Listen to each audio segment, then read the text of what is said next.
আসসালামু আলাইকুম এভরিওয়ান। আবারও হাজির হয়েছি অনেক দিন পর খুবই মজার একটা শুটকি তরকারি রেসিপি নিয়ে। আশা করছি আপনাদের ভালো লাগবে। ভালো লাগলে অবশ্যই একটা লাইক দিয়ে দেবেন। যারা আমার এই ছোট্ট চ্যানেলটা দেখছেন কিন্তু এখনও সাবস্ক্রাইব করেনি, প্লিজ সাবস্ক্রাইব করে নেবেন। আর যারা সাবস্ক্রাইব করেছেন সবাইকে অনেক অনেক ধন্যবাদ। আজ আমি তৈরি করব সিলেটি শুটকি শিরা। তবে আজকের রেসিপিটা একটু ভিন্নভাবে তৈরি করছি। তো দেখতেই পাচ্ছেন এখানে আমি নিয়েছি হচ্ছে ফুলকপি, সাথে ফুলকপির ডাঁটাও নিয়েছি, আছে বেগুন আর সাথে হচ্ছে আলু। সব কিছু কিন্তু আমি আগে থেকেই কেটে ধুয়ে পরিষ্কার করে নিয়েছি।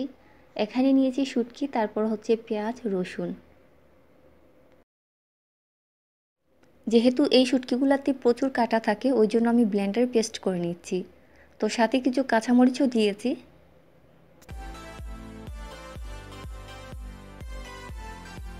তো দেখতে পাচ্ছেন সবগুলা সবজি আমি একটা হাঁড়িতে নিয়েছি। এবারে দিচ্ছি হলুদের গুঁড়া, লাল মরিচের গুঁড়া আর হচ্ছে স্বাদমতো লবণ। এবারে দিচ্ছি যে পেস্টটা করে রেখেছিলাম শুটকি, কাঁচামরিচ আর রসুনের, ওইটাও দিয়ে দিচ্ছি। সাথে দিচ্ছি পানি।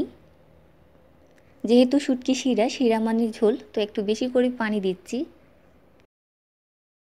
যদি আপনারা শুটকি শিরাতে মাছ খেতে পছন্দ করেন তাহলে এ পর্যায়ে দিয়ে দিতে পারেন। আমাদের সিলেট অঞ্চলে কিন্তু এ পর্যায়ে টাকি মাছ, কই মাছ, শিং মাছ অথবা চিংড়ি মাছ দেয়। তো আমি কোনো ধরনের মাছ ব্যবহার করব না, তবে চাইলে আপনারা দিতে পারেন। হাঁড়িটাকে চুলায় বসিয়ে দিয়েছি। চুলার আঁচটা হাই হিটে আছে আর অপেক্ষা করছি সব কিছু সেদ্ধ হওয়া পর্যন্ত।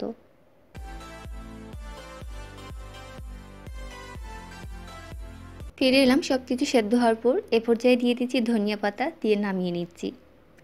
তো দেখতেই পারলেন কত সহজে কত মজার একটা রেসিপি তৈরি হয়ে গেল। আশা করি আপনার বাসায় থাকা যে কোনো সবজি দিয়ে আপনারা এই তরকারিটা করতে পারবেন। যেহেতু তেল ছাড়া রান্না করা হয়, খেতেও কিন্তু অনেক মজার। সব ধরনের শাকসবজি থাকে বলে খেতেও অনেক পুষ্টিকর। সবাই ভালো থাকুন, সুস্থ থাকুন। আল্লাহ হাফেজ।